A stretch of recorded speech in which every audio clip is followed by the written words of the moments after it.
Salut à vous la team Digital Marketing. Aujourd'hui on va parler un peu d'IA, on va parler un peu du grand n'importe quoi des moments de l'IA et de ce que surtout j'en pense. Qu'est-ce que je pense fondamentalement de l'IA aujourd'hui après quelques mois et années d'essai sur le sujet. Bon, on va se calmer un petit peu avec l'IA parce que ça va pas vous faire de mal de café, faut pas rêver non plus. Il y a un peu pour moi un emballement sur le sujet. Soit au niveau du grand public à des moments, ou alors on veut faire croire à des gens que tout va être possible avec ça. Il y a pour moi trois grands points de détail qu'il faut vraiment analyser à l'heure actuelle en 2025. Premier point de détail important à comprendre, les résultats que vous avez dans les IA, je parle des résultats plutôt textuels, de l'information, ne sont pas fiables à 100%.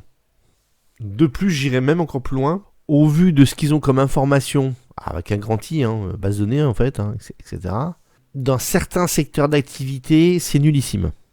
Parce que manque de données, manque de corpus sur le sujet. Voilà. Ça, c'est le premier biais qu'on a et qu'il va falloir analyser. Donc les humains, professionnels, qui ont une connaissance sur un sujet, seront toujours meilleurs que l'IA, premièrement. Deuxièmement, il y a un problème de temps réel. C'est-à-dire qu'on ne peut pas non plus vraiment avoir de l'information sur du temps réel via de l'IA. En tout cas, ça va dépendre de quelle IA qu'on va utiliser en niveau du temps réel. C'est-à-dire que si vous demandez par exemple quel est le nouveau ministre, Premier ministre, etc. de la France, par exemple, il pourra certainement répondre Elisabeth Borne au lieu de répondre Bayrou ou encore d'autres questions.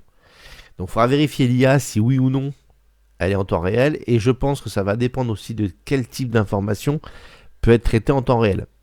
Les informations peut-être mineures ne seront pas encore traitées en temps réel. Ça, c'est la deuxième problématique. La troisième problématique qu'on a encore avec l'IA, qui n'est pas résolue, c'est le côté, on va dire, perspective et analyse sur l'avenir. Incapable. Il lance pas des hypothèses sur l'avenir et il n'en est pas capable, et ça va être du n'importe quoi. Et après, il y a des points un peu mineurs, enfin, qui sont aussi importants à bien comprendre. Quatrième point qui est important aussi à comprendre, c'est que il va y avoir vraiment une formation à faire sur le sujet, c'est-à-dire il va falloir vraiment vous former, parce que il y aura ceux qui pensent qu'ils savent manipuler une IA et des rigolos qui pensent qu'ils vont seulement parler à un système d'IA avec le chat, qui vont réussir grosso modo à pouvoir monter en puissance une IA. Alors, en détail, ce que j'appelle tout simplement le prompt. C'est-à-dire que il va y avoir vraiment ceux qui savent prompter, qui comprennent en fait comment je crée un prompt de façon efficace, avec un process efficace. Et il va y avoir ceux qui parlent comme s'ils parlaient à quelqu'un et qui lui posent des questions et qui vont devoir recommencer 3-4 fois à faire le travail parce qu'ils ne savent pas prompter. Et encore, au bout de 3-4 fois, c'est pas dit qu'ils sortent vraiment que l'IA veut sortir. Donc voilà. Donc ces 4 points, pour moi, là, sont déjà essentiels à bien comprendre, et que on n'est pas encore, pour moi encore, dans une série un peu à la Terminator, où on va arriver à vraiment l'IA, machin, etc. Non, on n'y est pas du tout encore, à cause de ces 4 faiblesses encore qui sont là. Et pour moi, il faudra quand même de l'analyse humaine derrière, afin de déterminer la véracité, la fiabilité de l'information. Et encore pire que ça. Allez, un 5e point pour vous, qui connaissent pas trop les IA et qui voudraient se faire un petit peu un point sur le sujet en 2025. C'est que même si il n'a pas la formation, l'IA va répondre à vos questions. Et ça, c'est vraiment problématique. C'est vraiment très très problématique, parce que il va répondre n'importe quoi. il va même faire ce qu'on appelle des hallucinations d'IA. Et ça va vraiment être une catastrophe, parce que vous pensez, comme il vous a répondu, que la réponse est bonne. Alors à moins que ça parte dans tous les côtés et que vous arrivez à peu près à analyser vite fait en disant non mais c'est pas la peine. Mais des fois c'est tellement bien fait que vous pouvez vous dire ah ouais ça a l'air d'être cohérent. Mais comme vous n'y connaissez rien sur un sujet, en fait non, c'est pas du tout cohérent.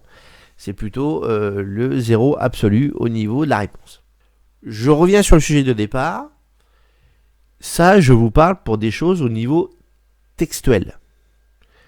Au niveau image, bon là, pas de problème.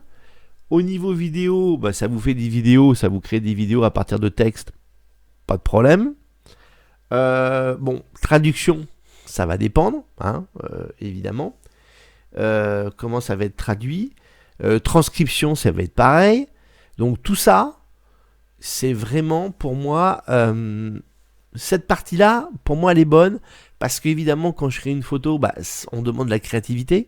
Donc c'est là où l'IA va être hyper créative, on va dire. Elle va partir potentiellement dans tout et n'importe quoi. Alors des fois, si vous voulez un peu la restreindre, il va falloir la restreindre, évidemment. Mais ce que je veux dire par là, sur tous ces sujets-là, va pas y avoir de problème. Aucun problème. Il va faire son petit boulot tranquillement. C'est sur les résultats d'information, pour moi, ce que je disais au début de cette vidéo, qui va être important de bien comprendre. Alors après, vous en avez plein des IA. Il y en a plein. En texte, vous avez ChatGPT, vous avez Bard Gemini, vous avez Perplexity, vous avez Claude, vous avez Llama, vous avez Mistral. Et puis vous avez des dérivés, Copilot, c'est ChatGPT derrière. Mais attention à certaines IA qui sont déjà en fait des IA déjà mis en place. Comme par exemple, dans les moteurs de recherche type Ecosia ou Lilo, c'est du Bing. Voilà. En fait, là, il y a de la réutilisation d'IA, puisque ça a un coût. Il faut savoir que l'IA a un coût. Et donc, on ne va pas créer en fait des IA, sortie de chapeau, je vous crée une IA et vous allez pouvoir travailler avec. Non, ça ne se passe pas comme ça. C'est pas demain la veille qu'on y arrivera, parce que ça a un coût, et bien évidemment.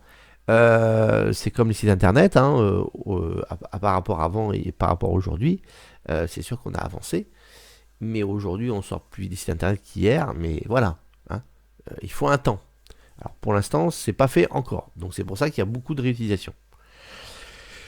Voilà, écoutez, je vous laisse commenter si vous avez des questions supplémentaires sur les IA, n'hésitez pas à me poser des questions, mais voilà un peu mon avis sur le sujet. Voilà, allez, sur ce, je vous laisse réfléchir à ça, tester, essayez, n'ayez pas peur d'utiliser l'IA pour voir qu'est-ce que ça donne. Vous pouvez utiliser gratuitement sans même vous inscrire sur certains, et d'autres vont vous demander de vous inscrire. Mais bon, si vous n'êtes pas sûr, payez pas en tout cas. Voilà, attention. Allez, bonne journée à vous, à une prochaine vidéo. Salut!